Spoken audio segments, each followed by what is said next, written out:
नमस्कार, आप देख रहे हैं इंडिया हेड और मैं हूं आपके साथ दिवाकर सिंह। वैसे तो बिहार में विधानसभा चुनाव 7-8 महीने बाद होना है, लेकिन अभी से बिहार में राजनीतिक सरगर्मी तेज हो गई है।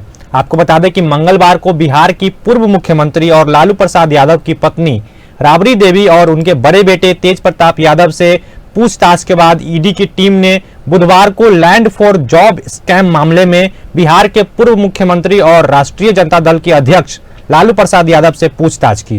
क्या है पूरा मामला और बिहार विधानसभा चुनाव में इसका क्या प्रभाव देखने को मिलेगा, आइए आपको आज की इस खास रिपोर्ट में पूरे विस्तार से बताते हैं। दरअसल बिहार में विधानसभा चुनाव इसी साल के अक्टूबर-नवंबर महीने में होना है, जिसको लेकर राजनीतिक पार्टियां अभी से चुनावी मोड में आ चुकी है। इस दौरान मंगलवार को बिहार की पूर्व मुख्यमंत्री राबड़ी देवी के नेतृत्व में आरजेडी के सभी विधायकों ने विधानसभा के बाहर बिहार में बिगड़ती कानून व्यवस्था को लेकर प्रदर्शन किया। वहीं जन सुराज के संस्थापक प्रशांत किशोर ने भी बिहार की कानून व्यवस्था पर सवाल उठाए। सरकार सुशासन की सरकार है, कहते हैं सुशासन की सरकार है, लॉ एंड ऑर्डर ठीक है। कहाँ लॉ एंड ऑर्डर ठीक है? दलित बेटी के चटाट का बेटियों का हत्या हो जाता है, तो इसमें कौन बच्चा है? इस सरकार में कोई बच्चा है? जब सरकारें के आदमी दरोगा या सिपाही मारल जा रहा है, तो पब्लिक का क्या होगा? जो सुरक्षा करता है उसी को हत्या हो रहा है। भाई, बिहार में जो स्थिति है लॉ एंड ऑर्डर की, वो आज से नहीं 2017 के बाद से लगातार, जब से बिहार में शराबबंदी लागू हुई है, शराबबंदी को और लॉ एंड ऑर्डर के डेटा को अगर आप साथ में लगाइएगा तो आपको पता चलेगा जब से शराबबंदी लागू हुई है धीरे धीरे लॉ एंड ऑर्डर बिगड़ता गया है।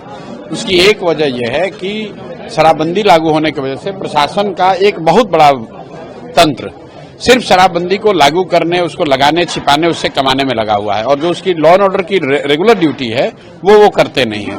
दूसरा, जो अभी जो सरकार है, नीतीश जी की जो हालत है, जो सरकार 4-5 अफसर चला रहे हैं, तो उसमें तो लॉ एंड ऑर्डर खराब होगा ही नहीं। जब कोई सरकार का इकबाल ही नहीं है, चंद अफसर पूरी सरकार को चलाएंगे, तो इस तरह की घटनाएं तो होंगी ही होंगी। जिसके बाद बिहार की पॉलिटिक्स में अब ईडी की एंट्री हो चुकी है। आपको बता दें कि मंगलवार को परिवर्तन निदेशालय यानी ईडी की टीम ने बिहार की पूर्व मुख्यमंत्री और लालू प्रसाद यादव की पत्नी राबड़ी देवी और उनके बड़े बेटे तेज प्रताप यादव से लगभग 4 घंटे तक अलग अलग पूछताछ की।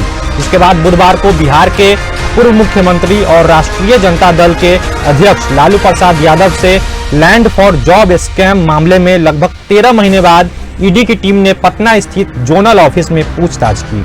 वहीं लालू के परिवार से ईडी की पूछताछ को लेकर आरजेडी समर्थकों में नाराजगी देखने को मिल रही है।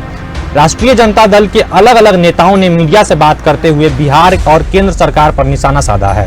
वहीं बिहार के पूर्व उप मुख्यमंत्री और आरजेडी नेता तेजस्वी यादव ने मीडिया से बात करते हुए कहा कि जब दिल्ली का चुनाव खत्म हुआ था तब हमने कहा था कि भाजपा की A to Z जो भी टीमें हैं या आईटी सेल है, उनका काम केवल बिहार में है, लेकिन इससे कोई फर्क नहीं पड़ने वाला है। हम कानूनी व्यवस्था का पालन करने वाले लोग हैं। इसके अलावा आरजेडी प्रवक्ता मृत्युंजय तिवारी ने भी इस मामले में केंद्र सरकार पर जमकर निशाना साधा है। जिसके बाद बेगूसराय से भारतीय जनता पार्टी के सांसद और केंद्रीय मंत्री गिरिराज सिंह ने तेजस्वी यादव के बयान पर पलटवार करते हुए उन पर निशाना साधा और कहा कि बिहार को भ्रष्टाचारी परिवार का कोई मुख्यमंत्री नहीं चाहिए, बिहार को स्वच्छ मुख्यमंत्री चाहिए जो नीतीश कुमार हैं। अब बीजेपी की ABCDEF A to Z जो भी टीमें हैं या जो बीजेपी के आईटी सेल हैं, अब केवल उनका काम बिहार में ही है। हम लोगों को कोई फर्क पड़ने वाला थोड़ी है, कोई आए जाए ठीक है।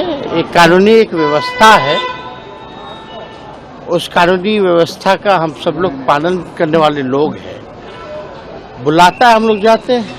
तो बीजेपी केंद्र की सरकार डबल इंजन की बौखलाई हुई है, तो ये कब तक जुल्म करेंगे सत्ता के हथियारों से। चप्पा चप्पा गूंज रहा है लालू जी के परिवार के जयकारों से। ये जितना भी जांच एजेंसियां हैं, ये तो सब बीजेपी का प्रकोष्ठ बनकर काम कर रही है। जिस मामले को रेलवे ने खत्म कर दिया, सीबीआई ने खत्म कर दिया, तो उस मामले को फिर से उठाया गया है और 16 वर्षों के बाद किस तरह से प्रताड़ना की जा रही है, किसके इशारे पर किया जा रहा है, ये सबको पता। कानून अपना काम करता है, जो जैसा करता वैसा भरता।